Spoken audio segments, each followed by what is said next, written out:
Welcome to Leading from Center Stage. Now, I chose this title specifically because I wanted to talk about the impact that we have, regardless of what our stage looks like. And for many of us, our stage may simply be something like doing a Zoom with some people who are interested in the message you have to share, just like today. For others, the stage may be a hybrid version of something like this with people in person. For others, a stage might be a podcast or a radio show, or it might be your blog, or it could be simply your website and the way that you interact with the world. When we have these opportunities, when we look at these different platforms, the different stages that we are able to occupy, being really clear in the way that we message what it is that we are here to share is absolutely vitally important. And it's always been important, but even more so, I think, for entrepreneurs at the moment, because there is so much noise out there in the marketplace. And how do you differentiate yourself from who else is maybe in a similar market, and what it takes for you to be able to stand out and to really take yourself and your business and your voice to the next level. So that was what I wanted to talk about today, is how do we differentiate ourselves? How do we align ourselves with our inner truth, with the bigger picture, if you like, of what we are here to create in the world, the difference that we want to be in the world. And this is a subject that is very close to my heart. And I know, too, when we hear later from both Cari and Becky, that this is something also that they have been working on in their own businesses and in their own lives for many years. And that's why I've invited them to share their expertise with you today as well. So to give a little bit of background for those of you who don't know me, and those of you watching the replay who are interested in this particular topic.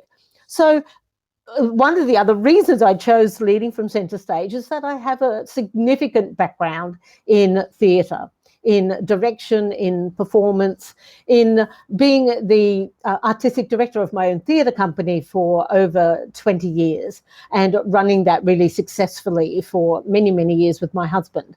Now, my own theatre practice has been principally, once I moved past being an actor and singer and dancer and doing, trialing all of those things, I moved into the area of direction. And that's been my principal theatrical practice over many years. And I've helmed productions such as Phantom of the Opera and Les Mis, Sound of Music, West Side Story, a lot of really big musicals. And what I discovered over that time, essentially I learned all of my leadership lessons from working in the theatre.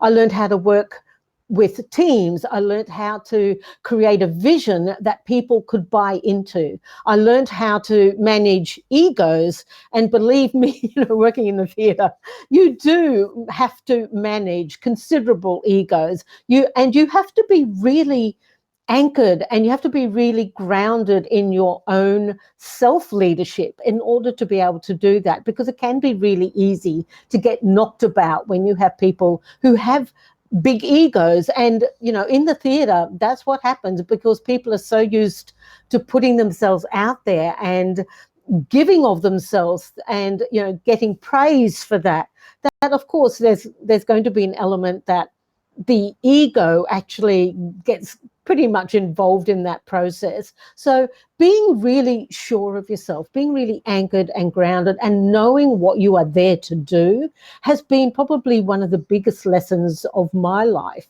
that was gifted to me through the world of theatre. And I learned a lot about myself as well along the way. Like, I learned how to manage those very challenging personalities at times. And I learned how to encourage people and invite them to step up and to really embrace everything that they could be. And so along the way, I realized that essentially what I was always doing in the world of theatre was actually coaching and mentoring. And ultimately, I created a business for myself that worked from that perspective as a coach and a mentor, and working with speakers who wanted to be better at what they were sharing on the stage. So that's been my practice, that's been my business for many, many years. So a significant amount of time spent in the theatre, and then about 12 years now in my own business, working as a coach and mentor, and working with people all over the world to help them be the catalysts for change that they want to be, regardless of what their stage looks like.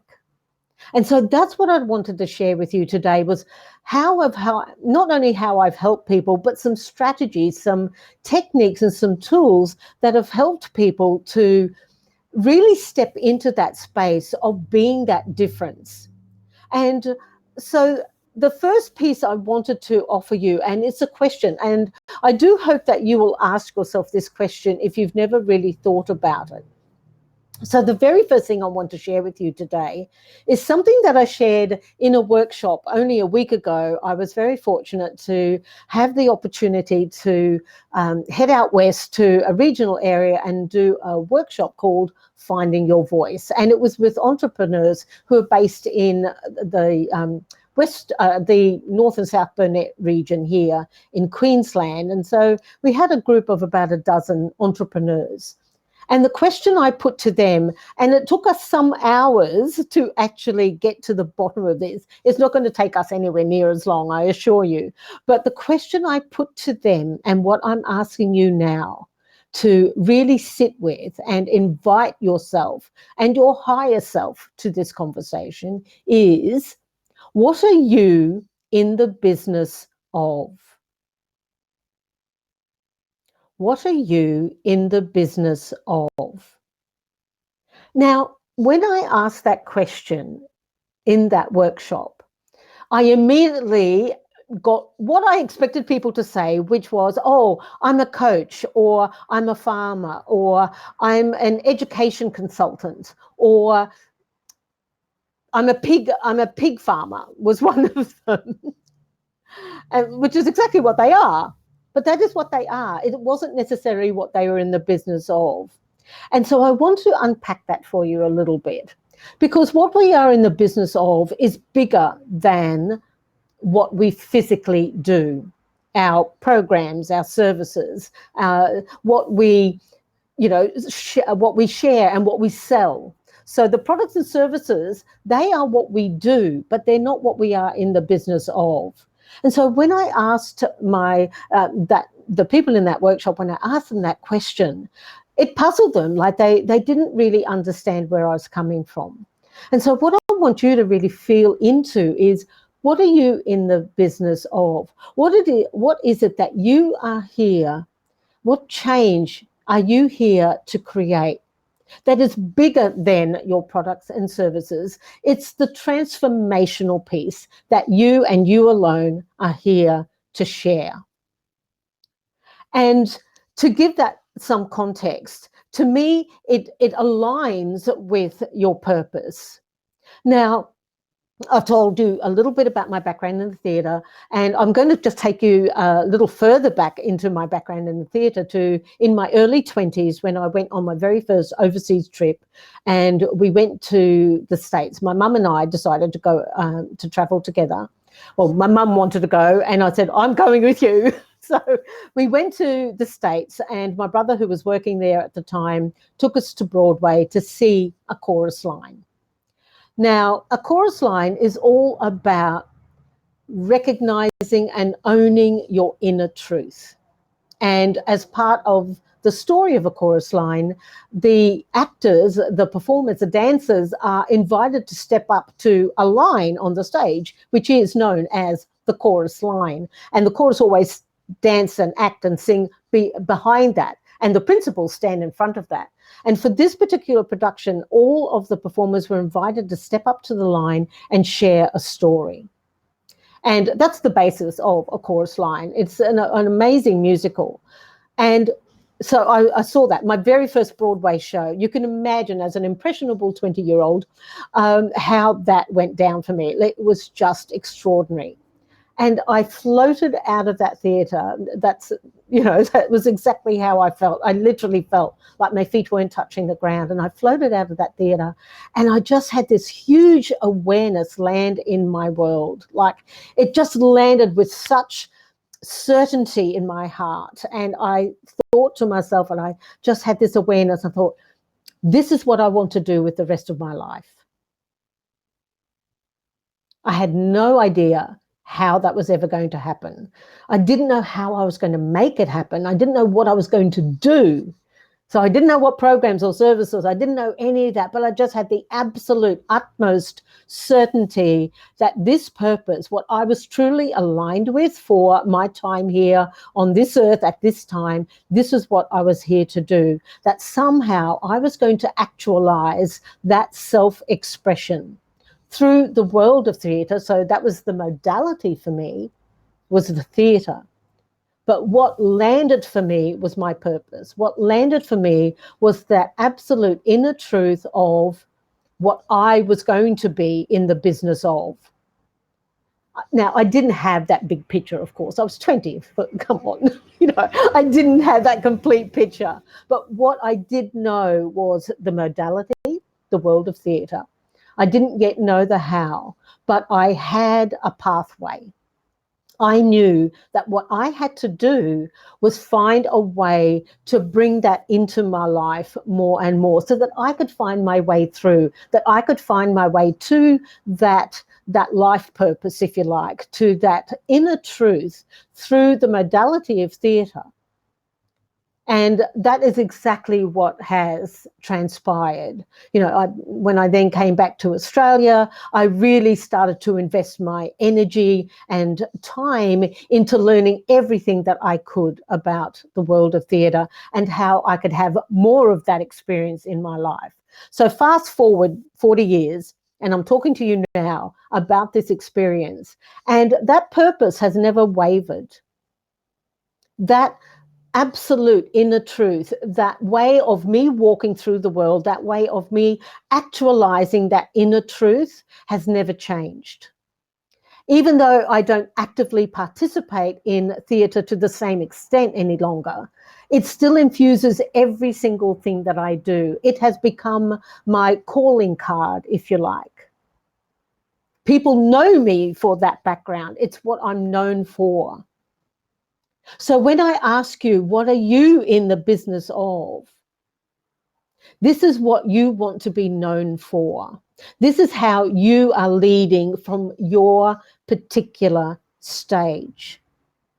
And that huge awareness that I had, that wonderful certainty of my purpose that I had all of those years ago, that still infuses everything that I do in terms of my products, my services, my programs. It's still very much a part of what I am in the business of. And over time, it's crystallized. I've been able to find the languaging for it more clearly.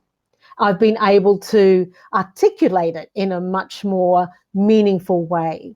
And so what I have come to, so for my example to share with you, is that I am in the business of articulating, activating, and catalyzing self-expression. So that is what I am in the business of, catalyzing self-expression. And I do that both for myself and for my audience. So I just want you to sit with that for a moment. And I really want you to invite yourself to consider, what are you in the business of? What is it that above everything else you want to be known for? What is it that you and only you are able to share that lifts up your audience, that creates the transformation, that you are a change catalyst for? Like Mahatma Gandhi says, be the change you want to see in the world. So what is it that you are in the business of? Now, if you'd like to comment, you can also chat. If you'd like to share something, feel free to, you should be able to see the chat over on the side. And I'm not sure. Can you see the chat there? I would like you to take a moment and maybe just share with me what that particular comment has, or that question, what has that invited you to? What space has that invited you to? So, am I able to see the chat?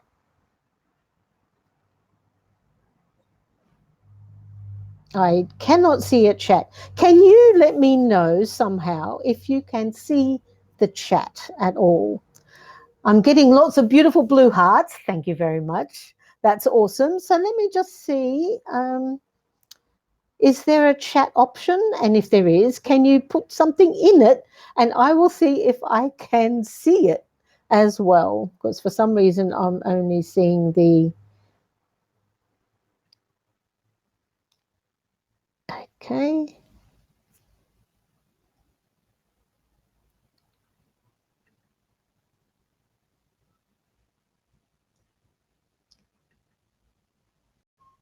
Aha, now I found it. All right, I was in the wrong screen. Yeah, okay, there you are. So if you can you all see the chat?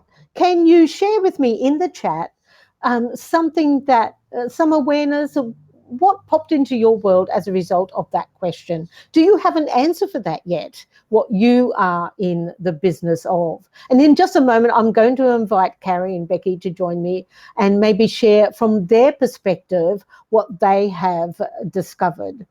So I'm just going to... Can you see the chat? You should have...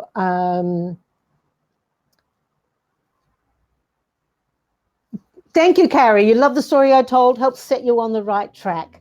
Well, you know, for me, it's always been about the stories you share. That's why, you know, when you're, whatever your stage looks like, you know, it's so important that you are able to share some of your lived experience. That's what Seasoned Voices are all about.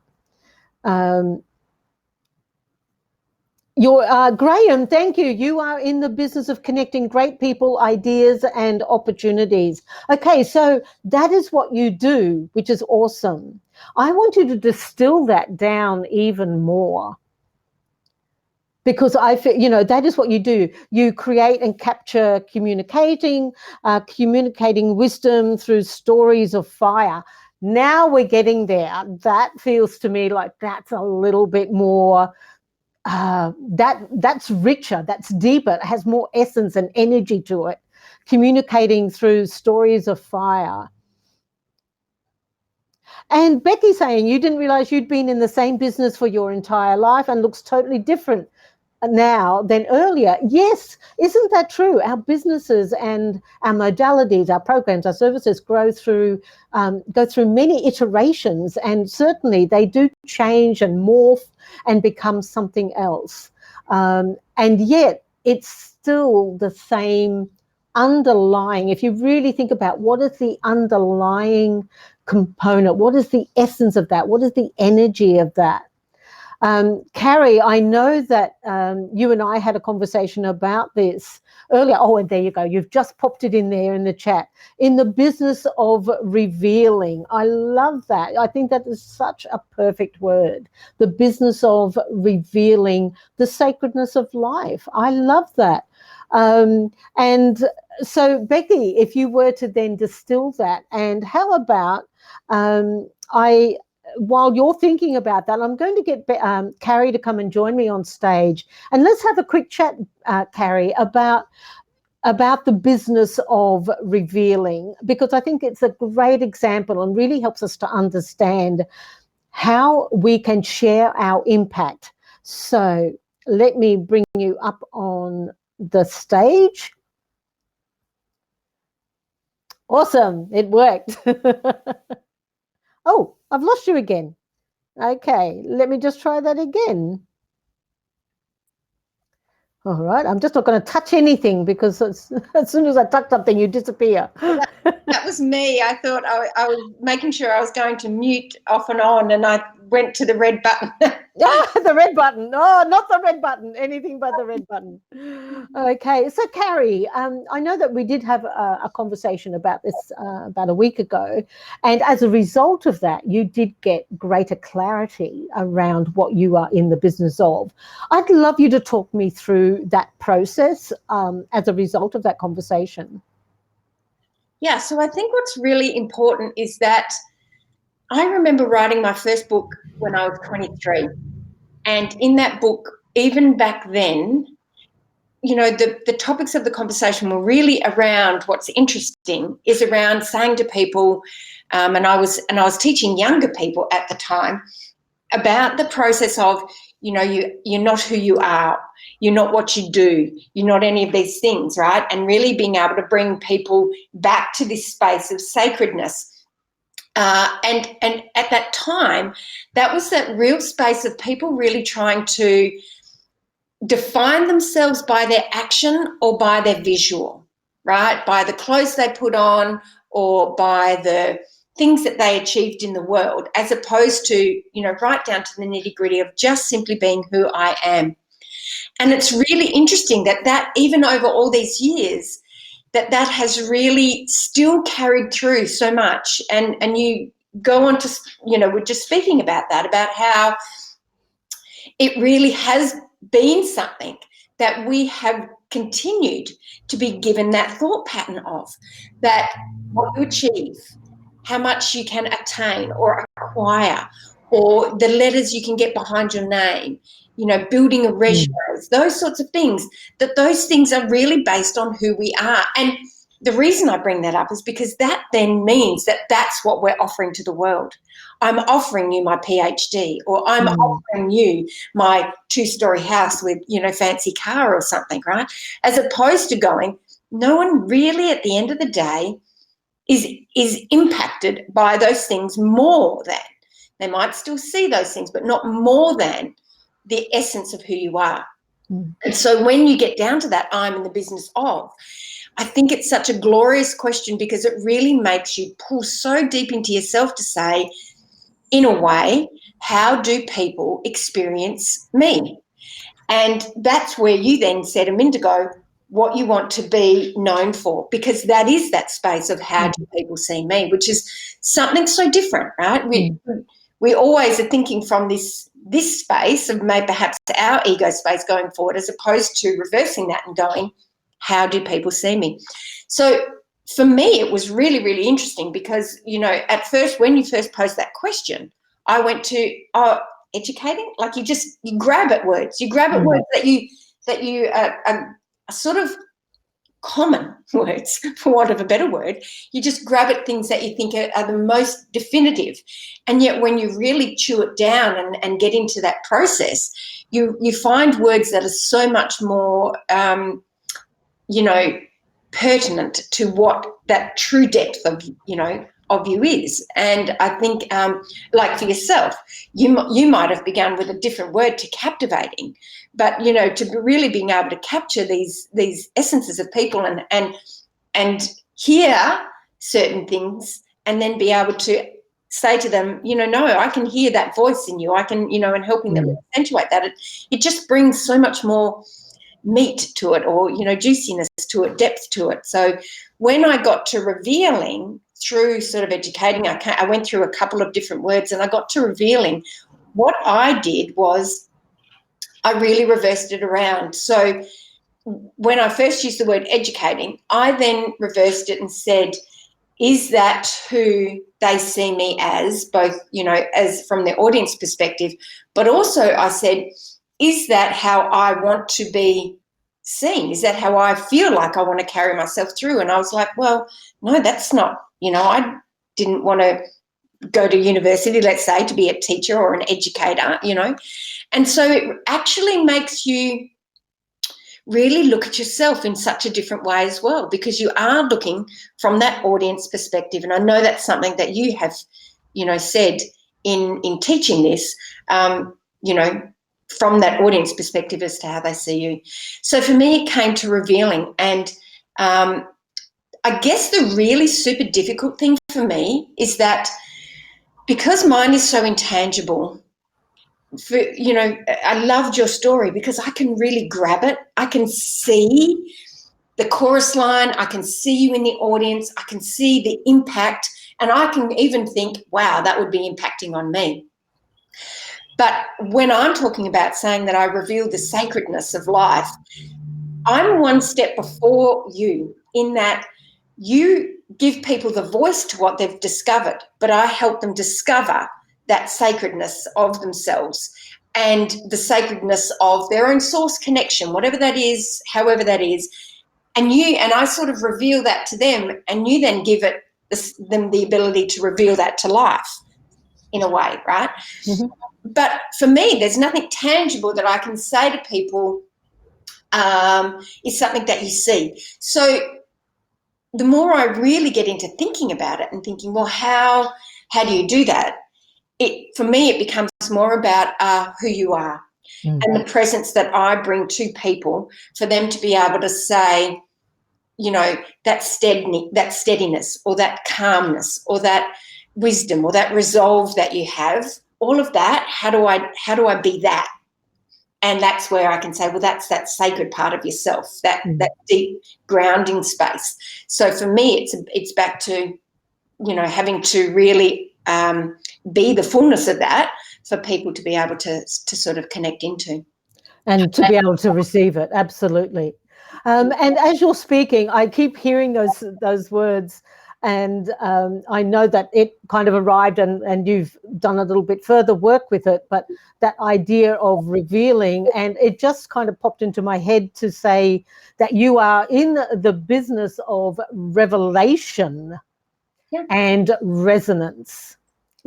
So if you kind of think about those two words together, like the revelation is like the aha for, so thinking of it, from your audience perspective, because so often, we make this about ourselves. And, just like I was talking about those egos earlier from the world of theatre, when we're on our particular stage, it should never be about us. It should absolutely be, as you just articulated so beautifully, about the experience the audience have of us.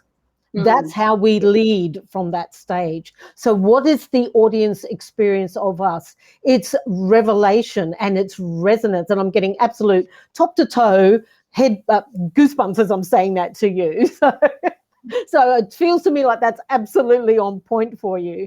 But it is, so if you think about the power of those two words, when your audience hears that, when they experience that, and you don't even necessarily need to use those words, but if you understand it for yourself, if you understand the essence and the energy of revelation, like making things visible to people that they maybe weren't aware of before, creating that resonance for them where they go, oh my God, yes, this is totally in alignment with who I am. And as you say, and then, my role is to then catalyze that in a way that they can speak it from whatever their stage might look like.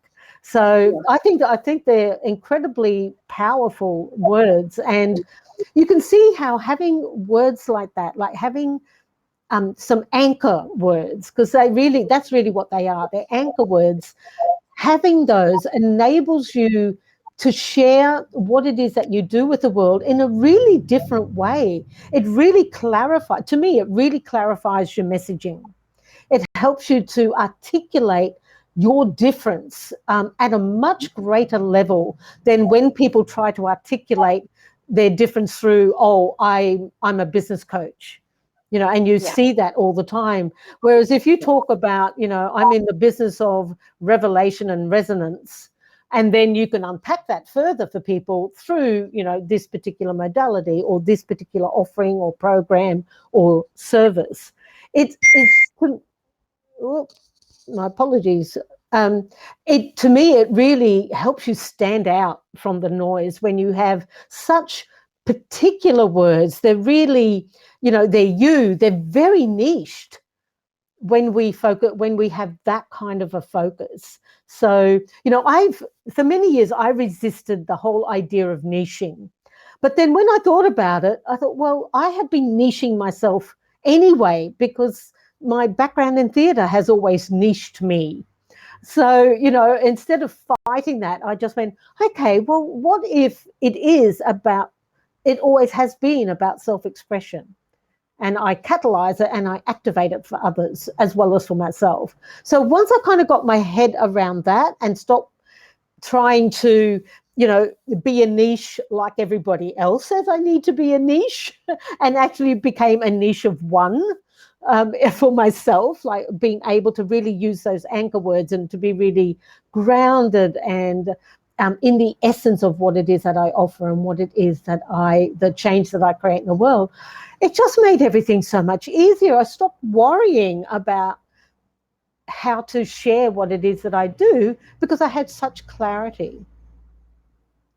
So thank you so much, Cari, for sharing that. I think that was so valuable. And I know there's another couple of steps that move beyond that, which I would like you to share with us in a moment. But now I'm actually going to invite Becky. If you have a moment, would you like to come and join me on the stage? So welcome, Becky. Hi, happy to be here. It Yay.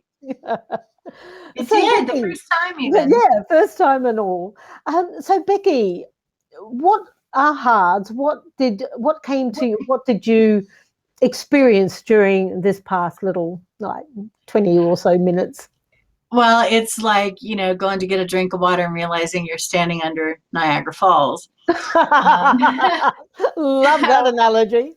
It was fabulous. But as you were telling your story, and I'm thinking, my life has changed so much as I've gone through, you know, very conservative religious background, for example, in my younger years.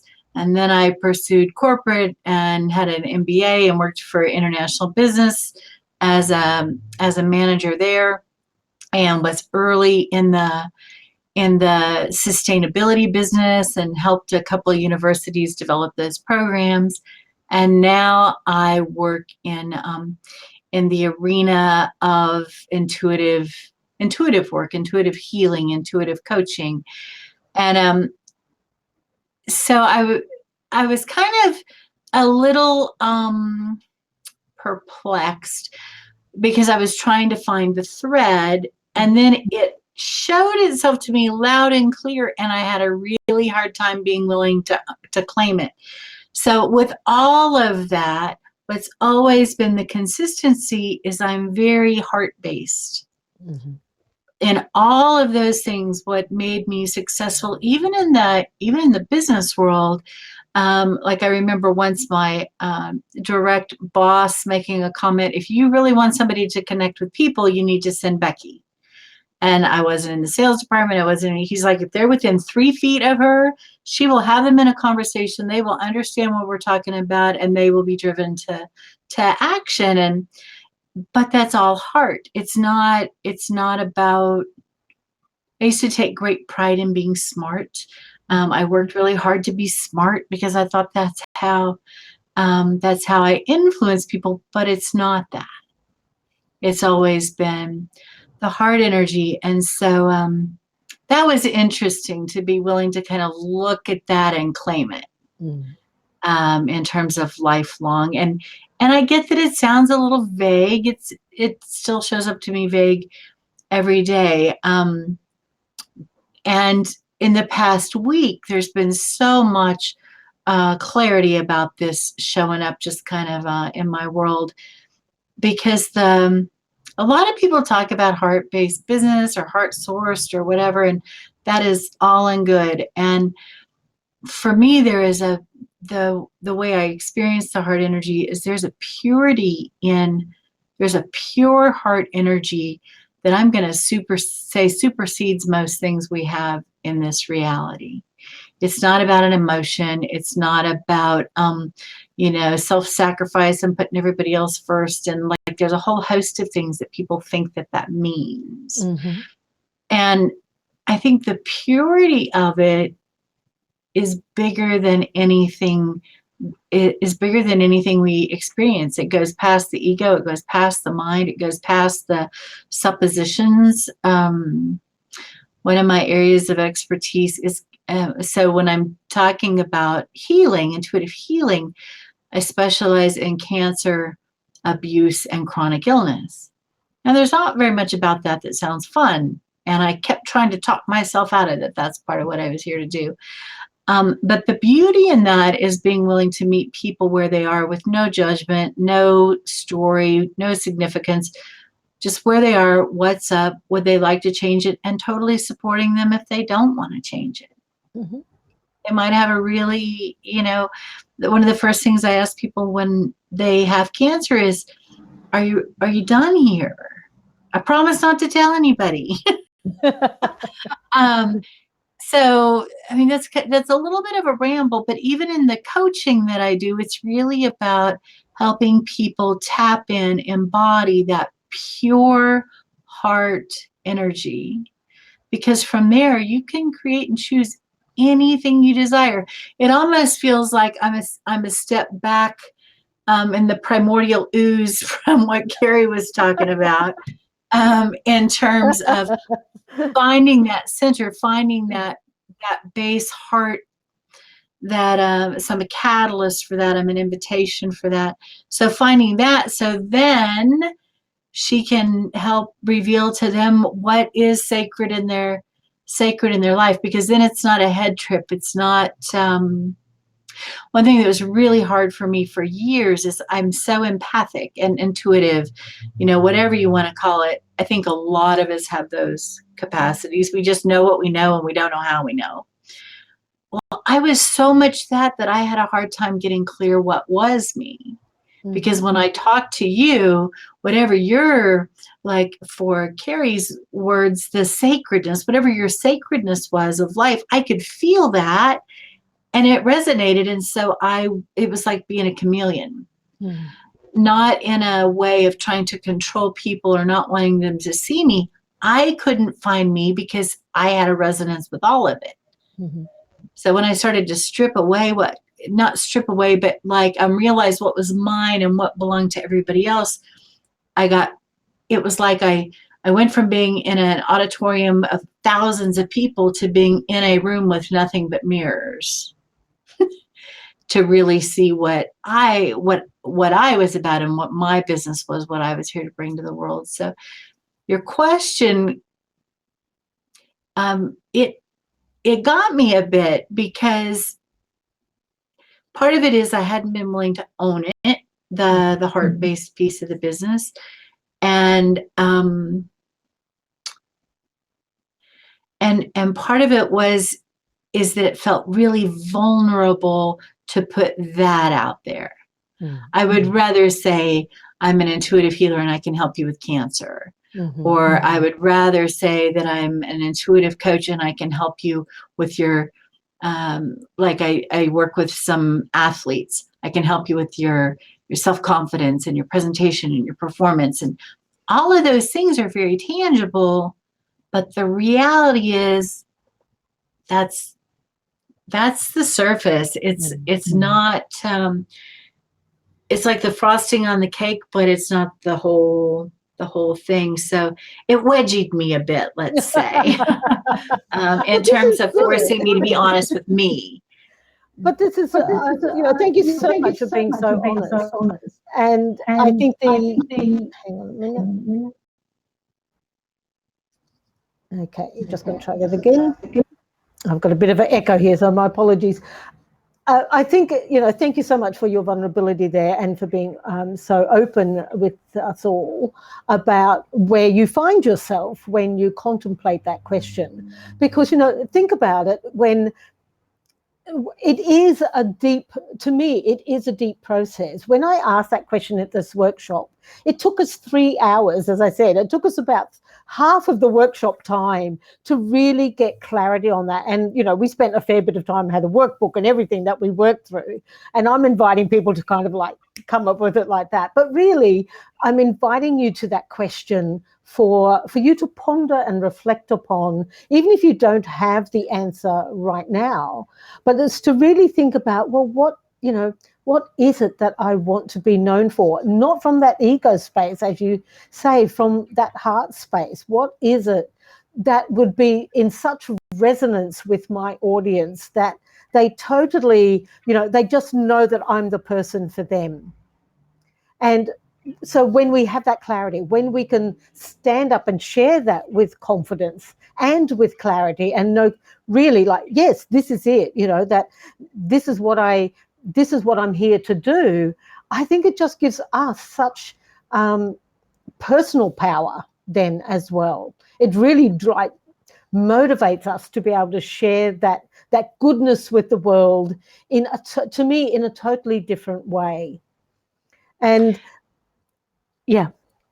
I was just going to say, I noticed when I was speaking this past week with a couple of new clients who had been referred, so I didn't have to do anything to sell or to pitch or whatever. But what I noticed is when they said something like, well, how do you work, or how does this work? My response was totally different, because it was based on that heart energy versus the package in my head about how I work with autistic children, for example, or how I work with anger and rage, or so it took me totally away from the how and put me in the underbelly, if you will, of that heart. And the other thing I wanted to say, I don't remember what I was listening to, something that you said, and I got the hit. I had to actually, when I was looking at, what business am I in? What do I want to be known for? I actually had to start with what I don't want to be known for, because there's so much blurriness in the field I'm in. For sure.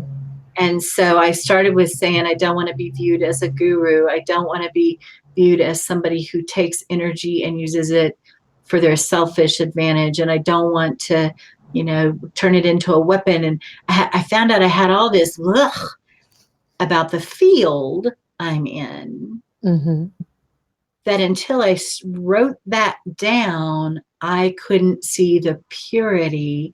I couldn't see really what business I'm in. I had to give voice to what business I refuse to be in. Yeah. And I think that's a great strategy.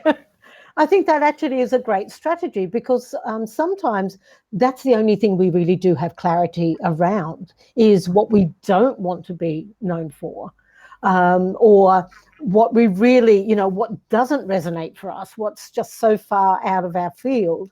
And, and as Cari says, it's those kinds of things of what we don't want to be known for that actually block us from being who we are. And it's that being that's the business of that we are in, being ourselves. What is it that we bring to the world that is so different? And yeah, absolutely, like kind of reverse engineering this by going, definitely don't want to be like that, and that, and clearing away the muck in a way that helps us then to see with so much more clarity around what it is that we know that, it's us and only us that can do this. So it really did help me get that clarity, because I live in an area in the United States where there are a lot of alternative things. There's a lot of healers. There's a lot of, you name it, it's here. And one woman says you can't sneeze without hitting a healer. And so it was, when people would ask what makes me different, I didn't have an answer for that. And my mindset was, well, if you have to ask, you're probably not my client. So, kisses and voyage. And I still needed an answer for it, not to self-aggrandize, or not to go to the ego place, or, whatever that is, not to push away consciousness for the sake of my ego, but just really to get clear, so that it's easier to focus on how I develop the business. I can talk to people in a way that's an invitation for them to see if I'm a fit for them and them for me. But before, I was working a lot harder to do that because I wasn't clear. And that's the crux of essentially this entire conversation with all of you, is that when when you're not clear, your messaging is muddied. People think, are you this or that, or what is it you actually do? Because we all, let's face it, we all wear multiple hats within our businesses, within our lives. And so helping people to kind of get clarity on what it is that we can help them with is absolutely paramount if we want to be able to stand out, if we want to be able to lead from our particular stage. So yeah, absolutely getting clear on that first question. We were talking in the networking room earlier, and Cari said something about, I'll go check out your website. And I started laughing. I said, there's nothing there, don't go.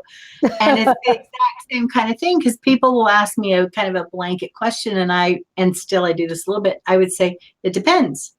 Right? Well, there's some clarity to help people choose. It depends. What are you looking for? It's like, yeah. Yeah. And I do a lot of customization in my work, but the one common thread, the what am I in the business of, it's inviting people into their hearts, because that, that's the special sauce, if you will. So yeah, it's been really fabulous. I won't set myself up by saying this time next week the website will be there, but the clarity that's coming from this discussion certainly will help the building blocks. People still find me, so it's all good, but wouldn't that just be radical if I actually got something out of that little domain I paid for? But that's such a good point, because even as we're having this conversation, I'm thinking, there's a way that I can utilize what I talk about, catalyzing self-expression. And I do use those words in a different format, I think, on my website, but actually exploring that in more depth. What does that look like for your audience? So I think, that, and then that becomes then the next step. So once you have the answer to what am I in the business of, then your more, say, traditional style of expression, or expressing or marketing yourself, or letting people know what it is that you do, can follow.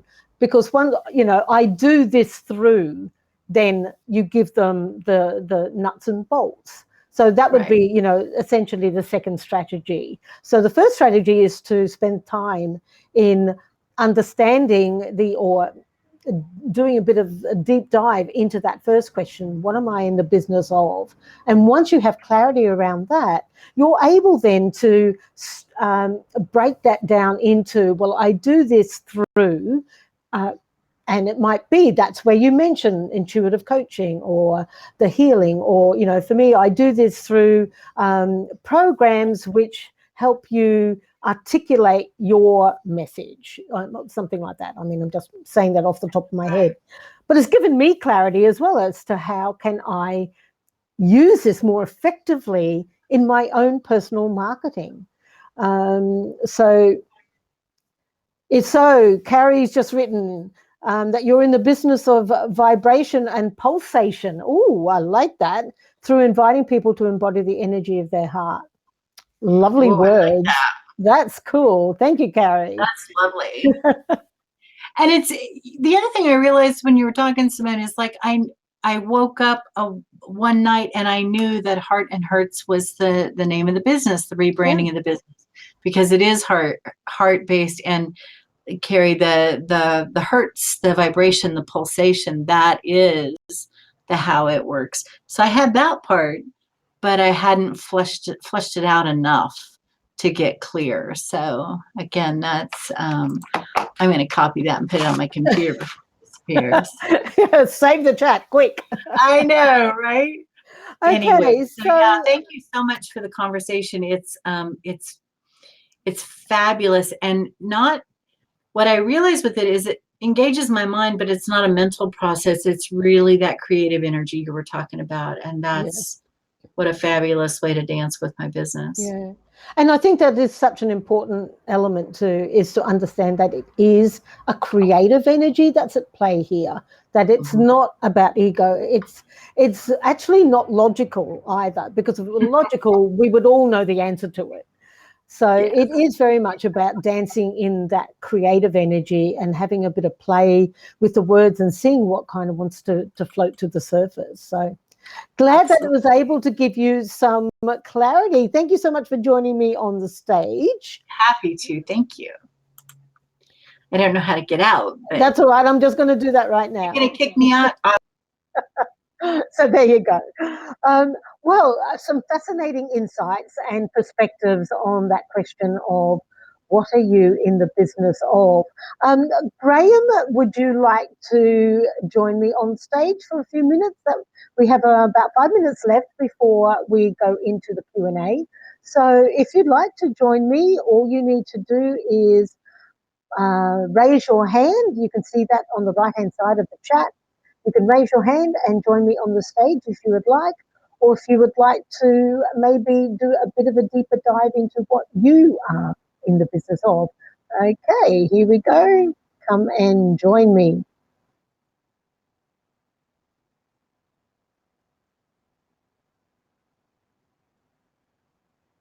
Okay, try that again. You might need to raise your hand again, Graham, that didn't work. Technology, yay, all right, so there we go. Awesome, there you are. It worked. So your reflections, Graham. Well, boy, there's been a lot of reflections there, Simone. It's like going deep into philosophy, isn't it, really? To some extent, yes. Yeah. I mean, who are you? What am I? What am I not? What do I not want to be known for? What do I want to be known for? Lots of great questions there, but it was making me think, Simone, back to my career, about 41 years in the fire service. And for about 15 of those years, I became known as the most senior fire safety officer in the state and potentially in the country. So there was a lot of ego attached to that. And people would describe me that way to other people as well around the country. And so I came to believe that in my own head, that that's what I am. I am the most senior fire safety officer in the state. And then it dawned on me one day, when you're going deep inside yourself, that that's not what I am at all. That's what I do. And it was such a change that what I do is not who I am. It's not what I am. And so you have to find that other thing inside about your core self. So listening to you talking this morning and the other attendees, it has brought a bit of clarity to my thinking. I'm still working on it. In fact, I've been writing down and then scribbling and rechanging, doing all sorts of other things. And just going back to that thing about who I thought I was and what I thought I was, there's actually some fact in it as well. And you've got to be very careful that you don't assume the fact to be the descriptor. And so I was the most senior fire safety officer in the state. That was a fact. So although there was some ego attached to it, it was also a fact. So you've got to be careful you don't say, well, that's not a fact when it is, but not attach the ego to it. Yeah. And although I was in that role for about 15 years, it was realizing that that's not who I was or what I was that allowed me to then go on and do other things in my life. If I would have stayed with that mindset, I would have been stuck in that limiting capacity all of the time. So, yeah, those definitions can limit your own creativity, I think. Yeah, that's a great descriptor too, a great way of describing that, it's a descriptor, it's a fact, but it's not who you are. It just happens to be the work you're doing. So what after some reflection, obviously you've been working on this for a while, have you come closer to what you are in the business of? Well, I'm going to combine two of those things that I was talking about a little bit earlier, but I'd certainly love to hear your reflections on it as well. So what I've written here is, and there's two components to my business, Simone. One is a consultancy, and one is an international speakers bureau, and a unique speakers bureau for fire, emergency services, police, military, and medical. So that bureau just takes on all of those types of people and provides. So I've written down here, listening to you and the other two ladies that have just spoken, I'm in the business of helping individuals and organisations create, capture and communicate wisdom through the stories of fire, and for my associates and through other emergency services, medical and military. And this is the part that I wasn't quite sure of, and I do that by connecting great people, ideas and opportunities and I believe passionately and absolutely that there is greatness in all of us, which I do. So it's the two parts of I'm in the business of this, and then you then moved on to saying, and how I do it is this way. So Yeah. I'm trying to capture both of those ideas in that. Yeah, no, that's fabulous. I love the way you've articulated that. My reflection on that, the very first one, I love the way, I love your languaging around stories of fire. And to me, you are in the business of, and forget the bit right at the beginning of that sentence, to distill it into its purest essence, is you are in the business of capturing the wisdom of stories of fire. Because to me, that is like, that's all of it. And then I do that through is a perfect adjunct then to that. I love the way that you've articulated the modality and the methods that you use to do that. So in those two really succinct sentences, you've captured you've captured the energy of the business that you're about. You've also helped people to see the kind of transformation that they might expect from being in your audience. I love that. Thank you. I'm just going to highlight a bit of that while it's still fresh. Yeah, you had it all. I think you've got it all, but I'm just looking at, well, how can you distill that? Yes, yeah, I'm doing that. Yeah, I'm in the business of capturing the wisdom and the stories of fire, which I think there's such richness and depth to that. Because, and also it has what I think is absolutely vital for us, regardless of what our stage looks like, is that it has that element of intrigue.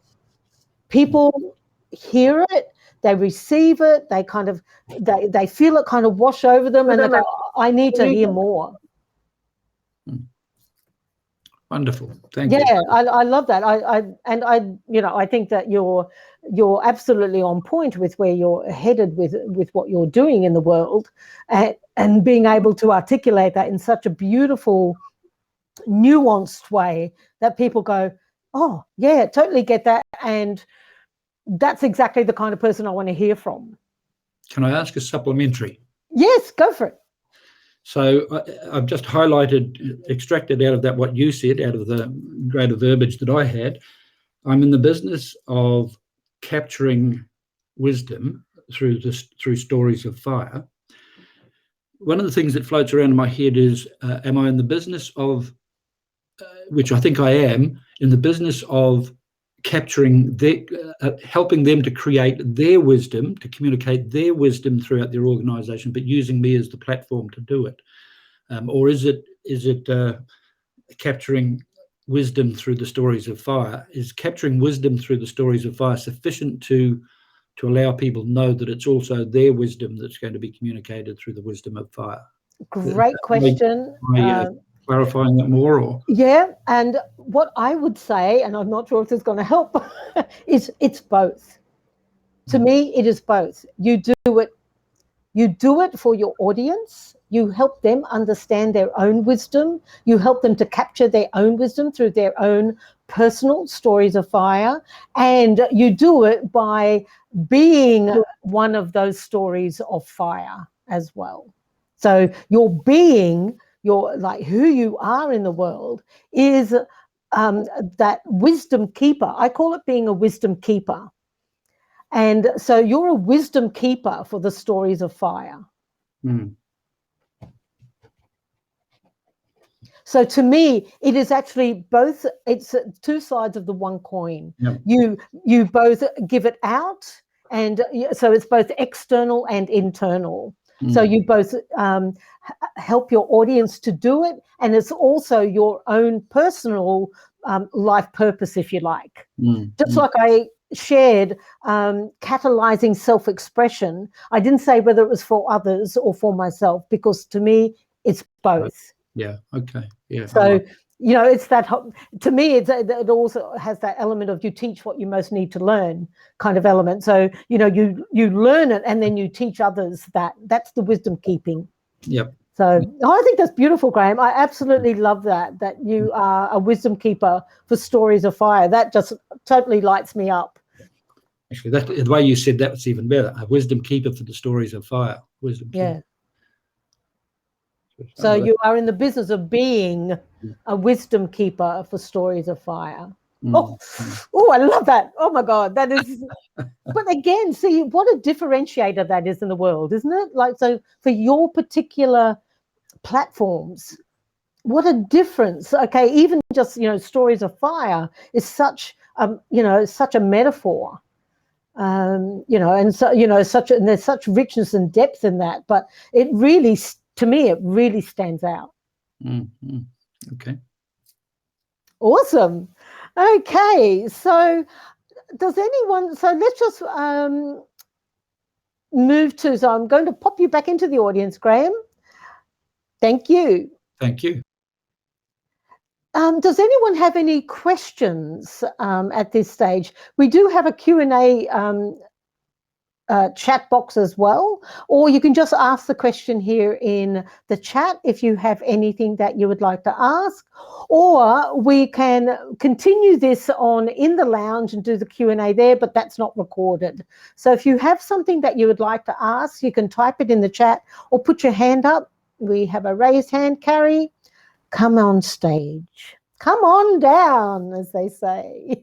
And then we need music. I just wanted to take a moment to say to who's here and to everyone who will hear this replay that one of the things that I found, so this is just speaking for me, but it may help you, is that when I first experienced this with Simone, as was evidenced just then, for example, with Graham, is that once we open that little channel to want to start to say, well, these are the things that I'm doing, we come out with so many words. And it's not that the words don't all have a place, we just need to put them in their place. So that then it became for me, and this is what I had explained to you, Simone, with me working through that more, which I know you do when you have a huge amount of time. But I just wanted to raise it for Graham and perhaps Becky with being able to use those words. And so what I did was I went away and allowed myself starting sentences off that. So I had, what am I in the business of, which was, let's say, a revelation and resonance. And then it became to, which gave me a way to be able to then say, to do what, which then puts a few more words down. So example, for Graham, it means that nice depth of statement at the top can actually be sort of bitten into a little bit more and spread out. So I had it as, I'm the business of to, and then I do that through how. So then it gave me a way to express the things that I wanted to say about what I could do. Then as the last one, I put down skills I use, and maybe no one will ever see the skills I use component, but it allows me to feel like I'm seeing a little bit more of myself as to the pieces of me that could come out. And so just as an entirety, which then I can get your feedback on, but may give someone help, I had put down, I'm in the business of revelation and resonance to reveal the sacredness of life. I do that through, as a healer and channel for the sacred, to release trauma and experiences of life and weave them back into their true sacred self. And the skills I have are as a counsellor, a psychic, a healer, a visionary, and a vessel for the sacred. So I feel like within that, I get to express all of it. And then I would turn around and come to Simone and go, how do I do that? How do I voice that? Yeah, exactly. Like, how do I share that in a way that that resonates with my audience? It resonates with me. I'm able to reveal that to myself. How do I now reveal that to the audience? Yes, for all of us. I think that's such a great point. And thank you for walking us through those steps. So the I am in the business of, to statement, I do that through statement, and the skills I use are. I think that's such a valuable unpacking then to enable us to actually have a deeper dive into that space. And to also acknowledge, I think it's really important that we acknowledge the depth of our skill and our expertise, so that when we start to create these kind of personal statements, it becomes like your personal manifesto, really. And as you said, Cari, you don't know, like, people may not even see all of that, but it gives you tremendous clarity in the way that you share yourself with the world. And, for anyone in business, we need that kind of clarity so that people can find us, so they have clarity in what it is that they're going to receive from us. So thank you so much for sharing that. That's really valuable. No, thanks so much for providing this space for us to get to that. And you'll definitely be hearing from me to say, how, Simone? How? The how. That's the next bit, isn't it? Okay, thank you, Cari. So speaking of next bit, are there any other questions? If you have a question or comment or would like to add anything, please add it into the chat and I will address those. We are almost at the end of our time together. And I just want to take a moment to actually, particularly for those of you who are watching the replay and might be wondering a little about this particular model that we have going on here, this particular event. So this has been brought to you courtesy of a brand new membership called Seasoned Voices. And this particular event is called Voices in the Round. So it's essentially a form of a part masterclass, part mastermind, if you like, where we learn from the collective. So yes, I might lead the conversation, but then, for me about, to talk about what I'm in the business of, in order to catalyze the self-expression for everyone who is part of this community, I open the floor to learn from everyone. So this is essentially, Seasoned Voices is your personal portal to access this genius of the collective. And it was created only a few short weeks ago, about a month ago. I launched it, and at the moment we are open to foundation members. So if you'd like to find out more about that and what is involved, we have these monthly events that are like this, and each month it's a different topic. So it's a topic obviously led by different experts. It won't always be myself, but obviously there's a lot that I'm really, really happy to share. It's not always about speaking, but it might be about storytelling, always focusing on my own particular area of expertise and then inviting experts in, such as Cari and Becky, to talk about their areas of expertise as well, and to be able to share the genius of their wisdom with the world. So I'd love to invite you to go and check that out. You can find out more at my website, which is simondehaas.com/seasonedvoices.html. And I will put that in here. If I can, I'll just pop that in the chat. I'm not sure if the chat will show for people joining us after for the replay, but I will see how we go. And so you can find out more about Seasoned Voices and everything that's included in the membership. The foundation membership price is $330 for the year. Now, if you join as a foundation member before the end of June, you will have access to that same pricing every time that you renew, as long as you stay a member of Seasoned Voices. So we run live events such as this, or online events such as this. There will be a retreat summit style event later in the year in probably October. There's monthly creative huddles, which are more about doing some co-working. So if you've got a speech you need to work on, or if there's something that you want to work on for your business and would just love a little bit of support and a bit of that co-working energy, but from the comfort of your own home, in your pajamas, in your slippers, whatever works for you, we have those on a monthly basis. We also have monthly Q&A and office hours, We also have lots of other fun stuff that's over in the membership, and that is hosted on circle.so.